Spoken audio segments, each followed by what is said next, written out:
مدد حاصل کرو کس سے؟ صبر سے اور نماز سے۔ ان اللہ مع الصابرین، جان لو کہ اللہ تعالیٰ صبر کرنے والوں کے ساتھ۔ اور سنیے اب یہ آیت اہم ترین ہے صبر کے موضوع پر۔ وَلَنَبْلُوَنَّكُمْ بِشَيْءٍ مِّنَ الْخَوْفِ وَالْجُوعِ وَنَقْصٍ مِّنَ الْأَمْوَالِ وَالْأَنفُسِ وَالثَّمَرَاتِ وَبَشِّرِ الصَّابِرِينَ، اور دیکھو ہم تمہیں آزمائیں گے۔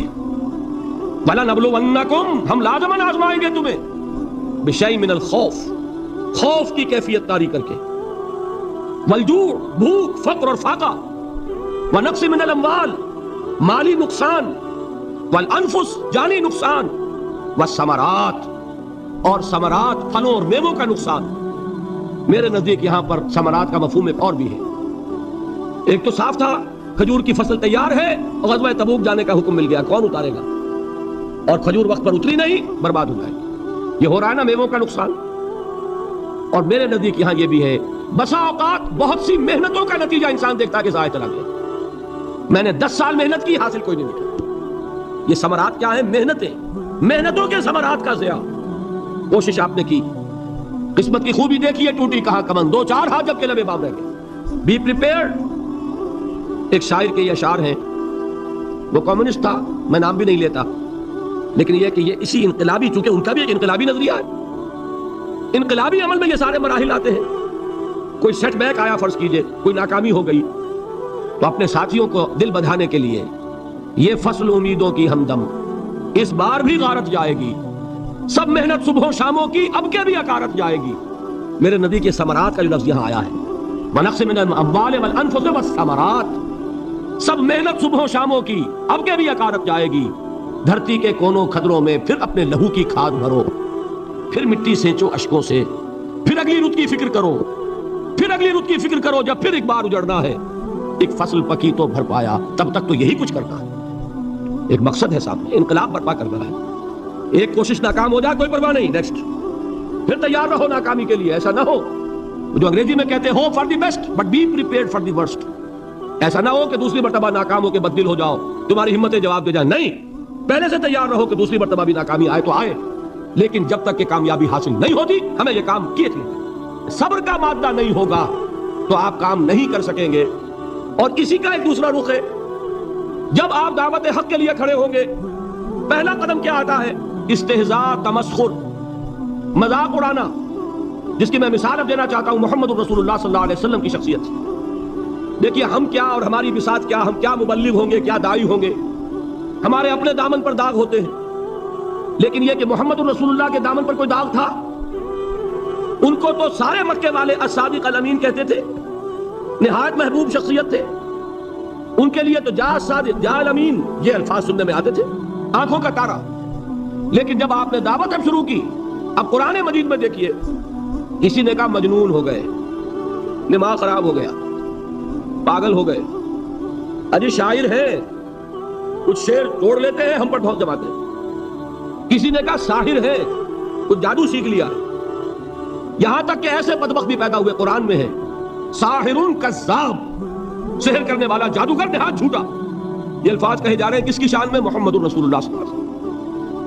قرآن میں نقل کیا گیا، یا ایھا الذی نزل علیہ الذکر انک لمجنون۔ کبھی آپ نے اس کا ترجمہ سوچا؟ اے وہ شخص، دیکھیے تصور کیجئے، حضور جا رہے ہیں، تشریف لے جا رہے ہیں، کسی دعوت میں ہے، تبلیغ میں، یا ویسے ہی تشریف لے جا رہے ہیں، اور کوئی ایک جمگھٹا ہے لوگوں کا، ادھر سے فطرہ آتا ہے، تیر کی طرح لگتا ہے دل میں جا کر محمد کے صلی اللہ علیہ وسلم۔ اے وہ شخص جس کا یہ خیال ہے کہ اس پر کوئی ذکر نازل ہو رہا ہے، ہمارے خیال میں تو تمہارا دماغ خراب ہو گیا۔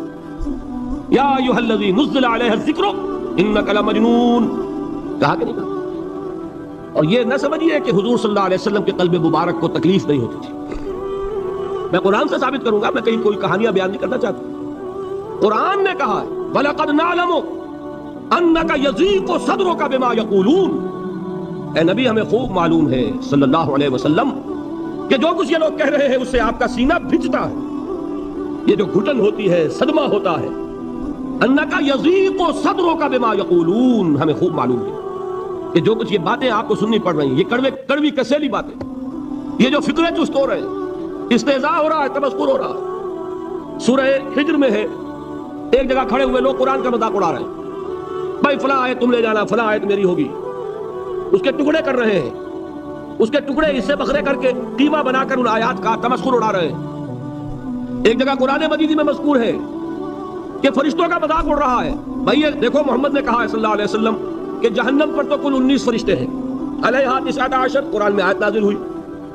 ایک پہلوان کہتا بھائی 10 کو تو میں سنبھال لوں گا، باقی 9 کا تم انتظار کر لو۔ یہ باتیں آ رہی ہیں حضور کے کانوں۔ کلام الہی کے ساتھ کیا سلوک ہو رہا ہے، مجھ پر کیا فکرے چست کیے جا رہے ہیں، مجھ پر جس طریقے سے استہزاء اور تمسخر کا رویہ اختیار کیا گیا ہے، دل بھچ رہا ہے، دل میں صدمہ ہے۔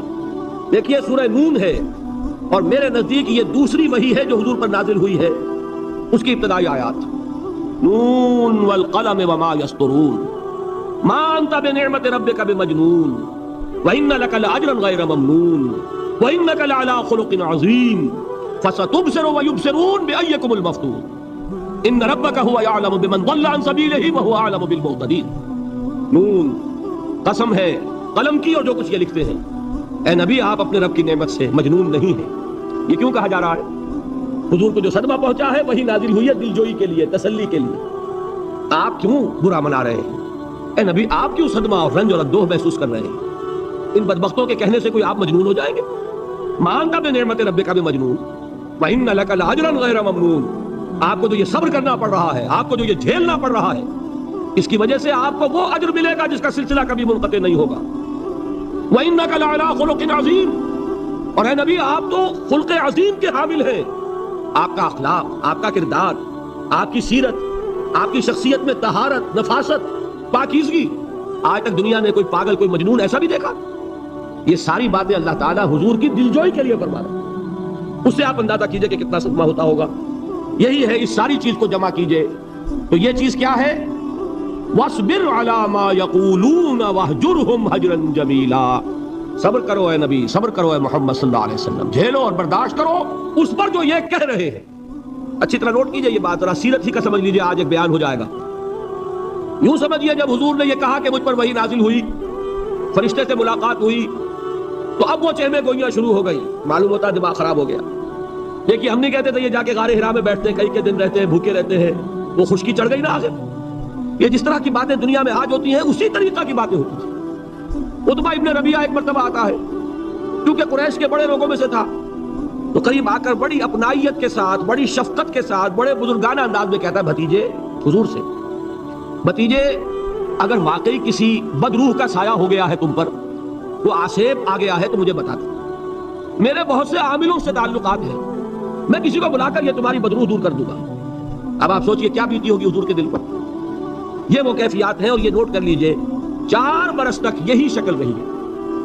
مخالفت اسی نوع سے ہوئی ہے جس کو کہتے ہیں فزیکل پرسیکیوشن، جسمانی تشدد، وہ پہلے 4 سال نہیں ہوا۔ اس کی وجہ کیا ہے کہ در حقیقت جب بھی کبھی کوئی ایسی دعوت اٹھتی ہے، اب مجھے اجازت دیجئے میں ایک لفظ انقلاب یہاں استعمال کر لوں، انقلابی دعوت۔ کل میں نے کہا تھا نا، ایک ہوتی ہے خالص مذہبی تبلیغ، ایک ہوتی ہے انقلابی تبلیغ۔ مذہبی تبلیغ کی سب سے بڑی مثال عیسائیت کی تبلیغ، اور انقلابی تبلیغ کی سب سے بڑی مثال اشتراکی تبلیغ۔ میں باہر سے مثالیں دے رہا ہوں، اندر سے نہیں دینا چاہتا۔ آگے یہ کہ یہ قدر گفتیں، باقی فکر کن، آگے انسان اپنی عقل سے کام لے، سوچے، غور و فکر کرے۔ تو یہ انقلابی تبلیغ تھی محمد رسول اللہ صلی اللہ علیہ وسلم۔ اور انقلابی تبلیغ کے اندر یہ بات جان لیجئے کہ پہلا رد عمل جو ہوتا ہے معاشرے کا، وہ یہ ہوتا ہے کہ کوئی ایسی بات گھبرانے کی نہیں ہے، ایک آدمی کا دماغ خراب ہو گیا ہے اور کچھ سر پھرے قسم کے چند نوجوان اس کے ساتھ ہیں، ایسی کیا بات ہے گھبرانے کی؟ مشت خاک ہے، بس ان کو چٹکیوں میں اڑاؤ، جو چٹکیوں میں اڑانا کہلاتا ہے نا۔ اسی کو قرآن مجید میں ایک اور جگہ کہا گیا ہے، یریدون لیطفئوا نور اللہ بافواہہم، یہ چاہتے ہیں کہ اللہ کے نور کو اپنے منہ سے بجھا دیں، پھونکے مار کے ہی بس۔ تو پہلا رد عمل جو ہوتا ہے ایک نظام کا، ایک کسی انقلابی دعوت کے خلاف، وہ رد عمل ہوتا ہے استہزاء، تمسخر، مذاق کرو، ان کو جس کو آپ انگریزی میں کہتے ہیں ڈی مورلائز کر دو، ان کی ہمتیں جو ہے وہ ٹوٹ جائیں، ان کو اس طریقے سے، اسی کا نام ہے آج کل کی اسلام میں کیریکٹر اسیسینیشن۔ ان کی شخصیتیں جو ہیں ان کو داغدار کر دو، ان کا اعتبار ختم کر دو، ان کا استہزاء کرو، تمسخر کرو۔ اور یہ میں آپ سے عرض کر رہا ہوں اس وقت ایک گناہ فخر کے ساتھ اور اللہ تعالیٰ کا شکر ادا کرتے ہوئے کہ میں نے جو کام بھی کیا ہے اس وقت پاکستان میں، آپ نے اخبارات میں دیکھا ہوگا، بڑا دقیانوسی مولوی ہے، بیگ بات کا رد عمل جو ہوا وہ آپ کے علم میں ہوگا، بڑے جو یہ جدید ہمارے روشن خیال قسم کے جو صحافی ہیں، اگر کہیں آپ نے پڑھا ہو جس طرح استہزاء ہوا ہے، جس طرح مذاق اڑایا گیا ہے، جو الفاظ استعمال کیے گئے ہیں، وہ میرے نزدیک بہت بڑی سند ہے جو اللہ کے ہاں جا کر پیش کروں گا کہ اللہ تیرے دین کے لیے۔ میں نے اپنے گھر سے کوئی بات نہیں کہی، میں نے جو بات کہی وہ جو شریعت محمدی کی بات ہے وہ کہی۔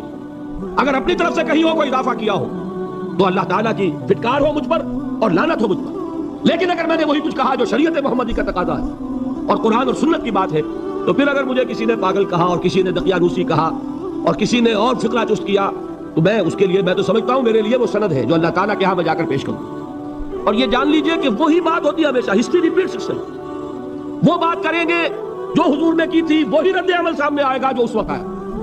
اس لیے کہ یہ تو جو انسانی مزاج ہے وہ نہیں بدلا، معاشرے کا انداز نہیں بدلا، وہ جو کام ہوگا اس کا رد عمل ابتدائی وہی ہوگا۔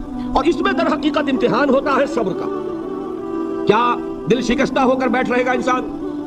ہمت جواب دے جائے گی، کمر ٹوٹ جائے گی، قوت ارادی اور عزیمت جو ہے مزمحل ہو جائے گی، پھونکوں سے چراغ بجھ جائے گا۔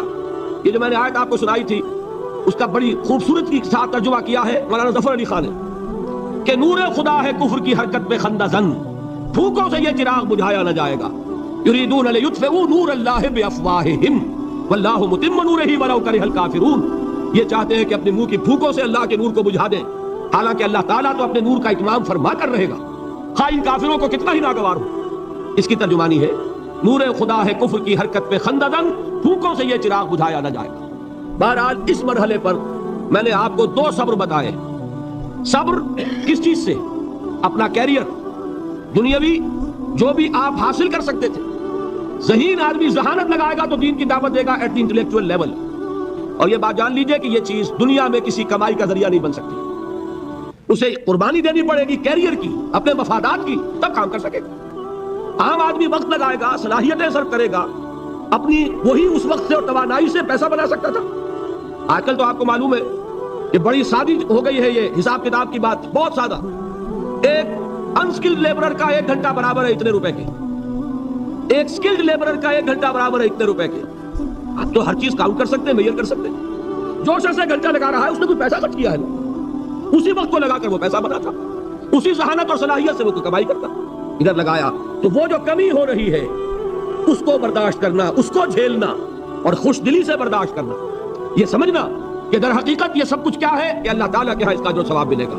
یہ صبر کا ایک رخ، اور استہزاء ہو، تمسخر ہو، مذاق اڑے، فقرے چست ہو، دقیانوسی کہا جائے، ریئیکشنری کہا جائے، یہ بڑے ریئیکشنری ہیں، یہ بڑے پچھلے زمانے کے لوگ ہیں، اگلے وقتوں کے ہیں یہ لوگ، انہیں کچھ نہ کہو، جو کہا جائے سنو۔ وَاصْبِرْ عَلَىٰ مَا يَقُولُونَ وَاهْجُرْهُمْ هَجْرًا جَمِيلًا، اور صبر کیجئے محمد صلی اللہ علیہ وسلم۔ دیکھیے کوئی پہلو ایسا نہیں ہے جس میں ہمیں ہدایت قرآن مجید سے اور سیرت محمد صلی اللہ علیہ وسلم سے ملنا جائے۔ اگر اللہ تعالیٰ مقام دعوت پر فائز ہونے کی توفیق عطا فرما دے تو جو مرحلے پیش آئیں گے وہ آپ کو نظر آ جائیں گے سیرت محمدی میں صلی اللہ علیہ وسلم، اور اس وقت حضور سے جو کہا گیا اس سے آپ کے دل پر بھی، اس کے زخمی جو آپ کا دل ہے، آپ کے احساسات ہیں، اس پر مرہم رکھا جائے گا۔ وَلَقَدْ نَعْلَمُ أَنَّكَ يَضِيقُ صَدْرُكَ بِمَا يَقُولُونَ، ہمیں خوب معلوم ہے کہ جو کچھ آج تمہیں سننا پڑ رہا ہے اس سے تمہارا سینہ بھجتا ہے، تمہیں رنج اور صدمہ ہوتا ہے، لیکن وَاصْبِرْ عَلَىٰ مَا يَقُولُونَ، جو کچھ یہ کہہ رہے ہیں اس پر صبر کیجئے، اس کو جھیلیے اور برداشت۔ یہ عادت پڑے گی، پھر معاشرے کی درستی کے لیے ضروری ہے کہ بدلا ہو۔ ایک تھپڑ اس نے لگایا ہے تو تھپڑ اس کے لگے تو اس کے بھی 14 طبق روشن ہو، تاکہ کسی اور کو تھپڑ مارنے کی ضرورت اس میں نہ ہو۔ یہ صحیح ہے کہ معاشرے کی درستی اسی میں، لیکن جو دعوت کا معاملہ ہے بالکل جدا ہے، اس کے قانون اور ہے۔ حضرت مسیح کے الفاظ کیا تھے یا نہیں، بہرحال انجیل میں یہ ہے، اور میں جو بات عرض کر رہا ہوں یہ ہے کہ وہ بالکل صحیح ہے۔ مقام دعوت کے دوران یہی طرز عمل صحیح ہے، اور یہی طرز عمل محمد رسول اللہ نے صلی اللہ علیہ وسلم اپنے ساتھیوں کو تلقین فرمایا۔ وہ کیا ہے؟ وہ الفاظ جو ہے انجیل کے وہ یہ ہے کہ اگر کوئی تمہارے داہنے گال پر تھپڑ مارے بایاں بھی پیش کرو، اگر کوئی تمہارا چغا لینا چاہے نالش کر کے تو تم اس کو کرتا بھی اتار کے دے دو، اگر کوئی تمہیں بیگار میں 1 کوس لے کے جانا چاہے تم 2 کوس اس کے ساتھ جاؤ۔ اس پر کہا گیا کہ یہ بڑی غیر فطری تعلیم ہے، یقیناً قانون کے اعتبار سے غیر فطری ہے، دعوت کے اعتبار سے یہ لازمی ہے۔ یہی دعوت کا یہی قانون ہے جو 12 برس تک مکے میں محمد رسول اللہ نے نافذ کیا۔ صحابہ کو کیا حکم تھا؟ تمہیں کتنا ہی مارا جائے تم جواب میں کوئی کارروائی نہیں کر سکتے، نو ریزسٹنس، نو ریٹیلیشن۔ ریزسٹنس تو ہے، پیسو ریزسٹنس۔ ریزسٹنس کیا ہے؟ کہ پیچھے مت ہٹنا. وہ سارا دباؤ کیوں دے رہے تھے کہ تم اپنا تعلق منقطع کرو محمد سے صلی اللہ علیہ وسلم, تم توحید کو چھوڑو, اپنے آبائی دین میں آؤ. اسی کے لیے پریشرائز کر رہے تھے نا. حضرت بلال کو مار رہا ہے امیہ ابن خلف, حضرت خباب بن الارت رضی اللہ تعالیٰ عنہ کو دہتے ہوئے انگارے زمین میں بچھا کر اور اس کے اوپر ننگی پیٹھ لٹا دیا گیا. آپ ذرا تصور کیجئے, ایک شخص دیکھ رہا ہے کہ دہتے ہوئے انگارے بچھائے جا رہے ہیں, یہ میرے لیے تیار کیے جا رہے ہیں, اور پھر حکم دیا جاتا ہے کرتا اتار دو, کرتا اتار دیتا ہے, لیٹ جاؤ, لیٹ جاتا ہے. کیوں؟ بڑی غیر فطری بات ہے یہ تو. اسے ہاتھ پاؤں مارنے چاہیے. ایک آدمی ڈیسپریٹ ہو جائے تو آپ کو معلوم ہے اس کے اندر طاقت بہت آ جاتی ہے. اسے نظر آ رہا ہو کہ مجھے تو بھون دیں گے, کباب بنا دیں گے, تو اگر اسے اجازت ہو 2-4 کو مار کر مرے گا. اجازت نہیں. محمد نے ہاتھ باندھ دیے صلی اللہ علیہ وسلم, تمہیں اجازت نہیں ہاتھ اٹھانے کی. یہ بعد میں سورہ نساء میں یہ الفاظ نازل ہوئے کہ اے مسلمانوں, ایک زمانہ یہ تھا کہ تمہیں حکم تھا کفو ایدیکم, اپنے ہاتھ بندے رکھو. You are not allowed to retaliate. ڈٹے رہو, جمے رہو, کھڑے رہو, صبر کرو, جھیلو, برداشت کرو, پیچھے نہ ہٹنا. نہ محمد کے دامن کو چھوڑنا صلی اللہ علیہ وسلم, نہ توحید کا دامن چھوڑنا, لیکن ہاتھ اٹھانے کی اجازت. بتائیے کہاں گیا قانون؟ قانون تو یہ ہے کہ بدلا لو, لیکن وہ قانون تو اس وقت نافذ ہوگا جب انقلاب آ جائے گا, اسلامی حکومت قائم ہو جائے گی, تب آئے گا نا قانون. ابھی مرحلہ ہے انقلابی عمل کا, ابھی تو انقلاب لانا ہے, اسلامی حکومت قائم کرنی ہے. اس پروسیس کے تقاضے کچھ اور ہیں. اس میں جو پہلا مرحلہ ہے وہ پیسو ریزسٹنس کا ہے صبر. یہی وجہ دیکھیے مکی صورتوں میں خود نبی اکرم صلی اللہ علیہ وسلم کو اتنے مختلف پیرایوں میں صبر کا حکم دیا گیا. کچھ مثالیں میں دے چکا ہوں. وَلِرَبِّكَ فَاصْبِرْ, اسی طریقے سے وَاصْبِرْ كَمَا صَبَرَ أُولُو الْعَزْمِ مِنَ الرُّسُلِ, اے نبی صبر کیجئے جیسے کہ صبر کیا ہمارے اولو العزم رسولوں نے. وَاصْبِرْ وَمَا صَبْرُكَ إِلَّا بِاللَّهِ, اے نبی صبر کیجئے اور آپ کا صبر تو اللہ ہی کے سہارے ہے. وَاصْبِرْ لِحُکْمِ رَبِّكَ, یہ سورہ نون جس کی ابتدائی آیات میں نے آپ کو سنائی, نون والقلم وما يسطرون ما انت بنعمت ربك بمجنون. اس کا اختتام کیا ہوتا ہے؟ وَاصْبِرْ لِحُکْمِ رَبِّكَ وَلَا تَكُنْ كَصَاحِبِ الْحُوتِ إِذْ نَادَىٰ وَهُوَ مَكْظُومٌ, اے نبی صبر کیجئے اپنے رب کے فیصلے کا, انتظار کیجئے اور اس مچھلی والے کے مانند نہ ہو جائیے. مچھلی والا کون؟ حضرت یونس علیہ السلام. مچھلی والے نے اپنے دینی حمیت اور غیرت جو تھی اس کی وجہ سے اللہ کے حکم کا انتظار نہیں کیا, اپنی قوم کو چھوڑ کر چل دی. نبی کا, رسول کا یہ معاملہ ہوتا ہے. جیسے کہ آپ کو معلوم ہے کوئی افسر ہے کسی حکومت کا, وہ اپنی پلیس آف ڈیوٹی کو نہیں چھوڑ سکتا. He must stick to his place of duty. بڑے افسر کے لیے تو یہ بہت بہت اہم بات ہے. تو اے رسول, جہاں آپ کو ہم نے تعینات کیا ہے آپ وہاں سے ہل نہیں سکتے.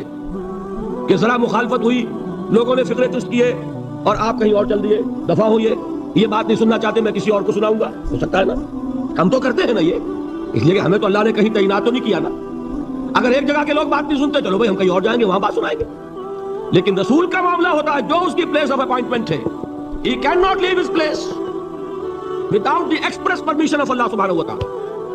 آپ نے یہ سنا ہوگا, سیرت کی تقاریر میں پڑھا ہوگا کہ مدینے کی طرف ہجرت کی اجازت حضور نے تمام صحابہ کو دے دی, خود منتظر رہے جب تک کہ اللہ کی طرف سے اجازت نہیں آتی. حضرت ابوبکر پوچھتے رہتے تھے حضور اجازت آ گئی کہ نہیں؟ ابھی نہیں آئی. حضور اذن آ گیا؟ نہیں آیا, ابھی نہیں آیا. حبشہ کی طرف سب کو بھیج دیا, اجازت دے دی جو جانا چاہے چلا جائے. حضور کی صاحبزادی جو حضرت عثمان کے نکاح میں تھی وہ بھی ہجرت کر رہی, لیکن حضور تو نہیں گئے. رسول نہیں چھوڑ سکتا اپنی جگہ کو. یہاں تک کہ تمام تقریباً صحابہ چلے گئے, حضور رہ گئے, حضرت ابوبکر رہ گئے, حضرت علی رہ گئے. اور حضرت ابوبکر پوچھ رہے ہیں بار بار اجازت آئی یا نہیں؟ نہیں, ابھی نہیں آئی. حضرت عائشہ نے واقعہ بیان کیا کہ ایک روز اچانک دوپہر کے وقت ہم نے دیکھا کہ حضور نے اپنے پورے جسم کو ڈھانپا ہوا ہے, چہرے کو بھی کپڑے میں ڈھانکا ہوا ہے اور تشریف لا رہے ہیں. یہ اس میں تعجب کی بات یہ کہ عرب میں آج بھی آپ کو معلوم ہے کہ یہ چیز جو ہے ان کی روایات کے خلاف ہے کہ دوپہر کے وقت کوئی کسی سے ملنے جائے. یہ وقت جو ہے قیلولے کا ہے, آرام کا ہے. آج کل وہ عصر اور ظہر کے مابین کا وقفہ. تو ٹھیک دوپہر کے وقت تشریف لائے حضور. آپ نے آ کے حضرت ابوبکر سے فرمایا کہ اجازت آ گئی ہے. اس میں ایک قصہ تھوڑا سا اور بتا دوں, بہت دلچسپ ہے اور بہت ہمارے لیے سبق آموز ہے. حضرت ابوبکر نے بہت خوش ہو کر ایک بات کہی, حضور میں نے 2 اونٹنیاں تیار کی ہوئی ہیں. یعنی اب آپ وہ تو سوچتے تھے نا شاباش ملے گی کہ میں نے تیاری کی ہوئی ہے, میں نے 2 اونٹنیوں کو خوب کھلا پلا کے فربا کیا ہوا ہے, بڑی توانا ہے تاکہ ہم تیزی کے ساتھ سفر کر سکیں. حضور نے توقف کیا, فرمایا ہاں ٹھیک ہے, ایک اونٹنی میں استعمال کروں گا لیکن میں اس کی قیمت ادا کروں گا۔ حضرت ابو بکر کی آنکھوں میں آنسو آئے، روتے ہوئے کہا حضور مجھ سے یہ مغایرت، کیا یہ جان اور مال کسی اور کے لیے ہے؟ آپ مجھ سے بھی کہہ رہے ہیں میری اونٹنی جو ہے وہ بھی بلا معاوضہ آپ کو بولنے فرما رہے ہیں۔ یہ ہے محمد الرسول اللہ کی غیرت اور حمیت کا۔ ہمارا معاملہ جو ہے دین کی دعوت و تبلیغ کے اعتبار سے بالکل مختلف بنا ہوا ہے، اسی لیے وہ عزت نہیں، وہ وقار نہیں۔ یہاں یہ حال ہے کہ حضور کے خسر ہیں، جان نثار ہیں، یار غار ہیں، سب کچھ ہیں، لیکن وہاں بھی یہ معاملہ ہے کہ ٹھیک ہے اونٹنی کی قیمت ادا کریں۔ بہرحال میں جو عرض کر رہا تھا وہ یہ ہے کہ چونکہ رسول کو اجازت نہیں تو فرمایا گیا وَاصْبِرْ لِحُکْمِ رَبِّكَ وَلَا تَكُنْ كَصَاحِبِ الْحُوتِ۔ دیکھنا وہ جو یونس علیہ السلام جو انہوں نے کیا تھا، اجازت آئے بغیر وہ اپنی قوم کو چھوڑ کر، وہ قوم کو چھوڑ کر کسی اور وجہ سے نہیں گئے تھے دین کی حمیت اور غیرت کی وجہ سے۔ یہ بدبخت بات سننے کو تیار نہیں ہے تو دفع ہو، میں کہیں اور جا کر اللہ کی بات کہیں سناؤں گا، لیکن اجازت کے بغیر نہیں جا سکتے۔ یہی وجہ ہے کہ پکڑ ہوئی، گرفت ہوئی اور مچھلی کے پیٹ میں رہے، وہاں وہ لا الہ الا انت سبحانک انی کنت من الظالمین، اور وہاں سے پھر اللہ تعالیٰ نے نجات دی، مچھلی نے انہیں اگل دیا ساحل کے اوپر۔ یہ ایک لمبی بات ہے، تو یہاں حضور سے کیا کہا گیا؟ صبر کی۔ اب دیکھیے ایک بات عجیب ہے، یہ ربط اپنے ذہن میں رکھیے، اللہ تو صبر کی تلقین کر رہا ہے اپنے رسول کو، اور رسول یہی تلقین کر رہے ہیں اپنے صحابہ کو، صبر کرو، جھیلو، برداشت کرو، ہاتھ مت اٹھانا، کوئی جوابی کارروائی نہیں ہوگی، بلکہ اپنے اوپر جھیلو جو کچھ جھیلنا ہے، ڈٹے رہو، پیچھے مت ہٹنا، یہ صبر ہے، لیکن ہاتھ اٹھانے کی اجازت نہیں۔ چنانچہ اب ذرا چشم تصور سے دیکھیے، ابو جہل اس نے جو بدترین روش اختیار کی، وہ ایک خاندان تھا حضرت یاسر، ان کی اہلیہ حضرت سمیہ، اور ان کے فرزند حضرت عمار رضی اللہ تعالی عنہم۔ یہ غلام نہیں تھے، حضرت سمیہ تو کنیز تھیں لیکن یاسر غلام نہیں تھے۔ ان کی کہانی یہ ہے، واقعہ یہ ہے کہ یہ بہت نیک آدمی تھے یاسر، یمن کے باشندے۔ انہیں کو خواب میں بشارت ہوئی کہ نبی کا ظہور ہونے والا ہے مکے میں، جاؤ شاید ان کے قدموں تک پہنچ جاؤ۔ جیسے حضرت سلمان فارسی کی بات میں نے آپ کو بتائی، وہ تو خواب کی بشارت نہیں تھی، وہ ان کے غور و فکر کا معاملہ تھا۔ انہوں نے وہ جو آگ کی پوجا پاٹ ہے اس کو چھوڑا اور سفر کیا، اور پھر انہیں خبر دی ایک راہب نے کہ کھجوروں کی سرزمین میں آخری نبی کا ظہور ہونے والا ہے، جاؤ شاید قسمت یابی کرے۔ انہیں خواب آیا تھا، یہ یمن سے ترک وطن کر کے مکے آ گئے۔ ابو جہل کا ایک چچا تھا، بہت شریف النفس انسان، اس کے ساتھ معاہدہ کیا حلیف بن کر، اور وہ مکے میں رہنے لگے۔ اس لیے کہ یہ نوٹ کر لیجئے، مکہ اس وقت ایک قبیلے کا شہر تھا، صرف قریش۔ یا قرشی رہ سکتا تھا وہاں، یا قرشی کا حلیف۔ اگر کسی کے ساتھ اس کی، جیسے آپ کو معلوم ہے یہاں کاروبار وغیرہ کرنے میں سعودی عرب میں شراکت جو ہے وہ کسی لوکل سعودی کے ساتھ ہوگی تو آپ کر سکتے، وہ کفیل ہے، ورنہ آپ کچھ نہیں کر سکتے۔ اسی طرح کی بات وہاں تھی کہ اگر تو کسی قرشی نے آپ کو امان دی ہوئی ہے تو آپ رہ سکتے ہیں مکے میں، ورنہ نہیں۔ یا تیسرے قرشی کا غلام تو ملکیت ہی ہے اس کی، جیسے بھیڑ بکری ہے کسی قرشی کی، اسی طرح اس کے غلام ہے۔ یہ تین کیٹیگریز تھی انسانوں کی مکے میں۔ اسی کو نوٹ کیجئے کہ جو بیچارے غلام تھے وہ سب سے زیادہ ستائے گئے، اس لیے کہ غلاموں کے تو حقوق ہی کوئی نہیں تھے۔ ان کو تو اگر کوئی شخص اپنے غلام کو ذبح کر دیتا تھا تو بھی کوئی پوچھنے والا نہیں۔ بالکل ایسے ہی ہے نا، آپ کی بکری آپ نے ذبح کی، گوشت کھا لیا، کوئی آپ سے کوئی پوچھ سکتا؟ جب ملکیت ہے، آپ کی بکری آپ کی تھی، آپ نے ذبح کر دی۔ غلام آپ کی ملکیت تھا، آپ نے ختم کر دیا، کوئی اس میں جرم نہیں، کوئی باس پرس نہیں۔ یہ تھا حال غلاموں کا۔ بلال غلام تھے، ابو فقی غلام تھے، زنیرہ ایک کنیز تھی۔ ان کو جو ماریں پڑی ہیں اس کا آپ کو معلوم ہے، حضرت بلال کے ساتھ جو کچھ امیہ ابن خلف نے کیا، کہ جس طریقے سے کہ حیوانوں کی لاشیں جو ہے کھینچ کر گھسیٹ کر لے جائی جاتی ہیں، ان کی گردن میں رسی ڈال کر گھسیٹتے، اسی طریقے سے حضرت بلال کے گردن میں رسی ڈال کر ٹھیک دوپہر کے وقت مکے کی سنگلاخ گلیوں کے اندر گھسیٹا جاتا تھا۔ نیچے زمین جل رہی ہے توے کی طرح، اور ویسا بھی ہوتا تھا کہ چت لٹا دیا، اوپر سے وہ آگ مکے کا کہ سورج جو ہے ذرا نوٹ کیجئے، آگ برسا رہا ہے، نیچے زمین توے کی طرح جل رہی ہے، اور ایک بھاری سل بھی لا کر جو ہے سر پر رکھ دی، چھاتی پر رکھ دی گئی ہے کہ آواز نہیں نکل رہی، جھاگ نکل رہے ہیں منہ سے، لیکن اس حال میں بھی احد احد احد، ایک ایک اللہ، قل هو اللہ احد، الفاظ نکلے۔ یہ ہے وہ صبر، یہ ہے وہ صبر، صبر علی الابتلاء، صبر علی الایذاء۔ یہ ابتلاء اور ایذاء پر صبر ہے، جھیلو، برداشت کرو، اس توحید پر قائم رہو، محمد کی رسالت کے اقرار کرتے رہو صلی اللہ علیہ وسلم، لیکن ہاتھ نہیں اٹھانا۔ اب میں آپ کو بتا رہا تھا یہ تو غلام تھے، یہ جو تھے یاسر، یہ حلیف تھے، غلام تو نہیں تھے نا. البتہ وہ ابو جہل کے چچا کی کنیز تھی یہ سمیہ, انہوں نے اجازت لے کر ان سے نکاح کر لیا, یہ تو کنیز رہیں گی. بیٹا جو ہوا وہ بھی ایک طرح سے جب کنیز زیادہ ہے تو غلام ہو گیا, عمار ابن یاسر. وہ جو شخص تھا بہت شریف النفس ابو جہل کا چچا, وہ مر گیا. اب ابو جہل جو ہے اس خاندان کا سربراہ ہے, لہذا یہ تینوں جو افراد ہیں وہ اس کے رحم و کرم پر ہیں. یاسر کو بھی پروٹیکشن اگر ہے تو ابو جہل کی ہے, ابو جہل جو چاہے کرے, اور سمیہ تو کنیز ہے ہی, اس کا تو کوئی حق ہے نہیں, جو چاہے کرے. اور عمار ان دونوں کا بیٹا ہے, لہذا بدترین معاملہ کیا ابو جہل نے ان تین افراد کے ساتھ. حضرت سمیہ کے ساتھ جو کچھ کیا گیا ہے آپ اس کا تصور نہیں کر سکتے. بالآخر جو شہید کیا حضرت سمیہ کو ایذائیں دے دے کے, سسکا سسکا کے, ان کے جسم کے نازک حصوں کو جلا کے, داغ دے کر. کہتا کیا تھا, ایک دفعہ کہہ دو کہ میرا جو یہ بت ہے یہ بھی الہ ہے, مان لو میں چھوڑ دوں گا. تنگ آ گیا, کسی طریقے سے ایک دفعہ کہہ دو پھر میں چھوڑ دوں گا. لیکن یہ میاں بیوی حضرت یاسر اور حضرت سمیہ رضی اللہ تعالی عنہما, یہ ہے ثبات, یہ ہے صبر, یہ ہے استقلال. ایک مرتبہ بھی کہنے کے لیے تیار نہیں, جو چاہو کر لو, اب ہم تو اس سے پیچھے نہیں ہٹے. تنگ آ کر اس نے حضرت سمیہ کی تو شرمگاہ میں برچھا مارا اور شہید کیا. حضرت یاسر کے بارے میں ایک روایت یہ ہے, ستا ستا کے, تنگ کر کر کے, آخر کار جو ختم کیا انہیں شہید کیا کس طرح. 4 سانڈ اونٹ جوان, ان سے رسے باندھے, ایک رسے سے ایک بازو باندھا, دوسرے سے دوسرا بازو باندھا, تیسرے سے ایک ٹانگ باندھی, چوتھے سے دوسری ٹانگ باندھی, اور چاروں کو دوڑایا ہے کہ جسم کے برستے ہوئے. اس حال میں کیا ہو رہا تھا وہ میں بتا رہا ہوں کہ اللہ تو تاکید کر رہا ہے اپنے نبی کو, اصبر ولربک فاصبر واصبر علی ما یقولون واصبر وما صبرک الا باللہ واصبر لحکم ربک ولا تکن کصاحب الحوت. اس وقت سامنے سے حضور گزرتے تھے جبکہ آل یاسر کے ساتھ یہ معاملہ ہو رہا ہے. کیا فرماتے تھے, اصبروا یا آل یاسر فإن موعدکم الجنہ, اے یاسر کے گھر والوں صبر کرو, جھیلو, اس لیے کہ تمہارے وعدے کی جگہ جنت ہے. اللہ تعالیٰ ادھر آنکھ بند ہوگی ادھر جنت میں تمہارا داخلہ ہو جائے گا. یہ ہے تواصوا بالصبر والعصر ان الانسان لفی خسر. یہ تواصوا بالصبر پر کون عمل کر رہا ہے؟ محمد الرسول اللہ صلی اللہ علیہ وسلم. اس میں بھی ایک بات ہے وہ بھی سمجھ لیجئے, دین میں جہاں عظیمت ہے رخصت کا پہلو بھی ہے. یہ جو نوجوان تھے, یہ بوڑھے والدین کا تو وہ مقام ہے, یہ رتبہ بلند ملا جس کو مل گیا. ہر مدعی کے واسطے دار و رسن کہاں, حضرت سمیہ اور حضرت یاسر.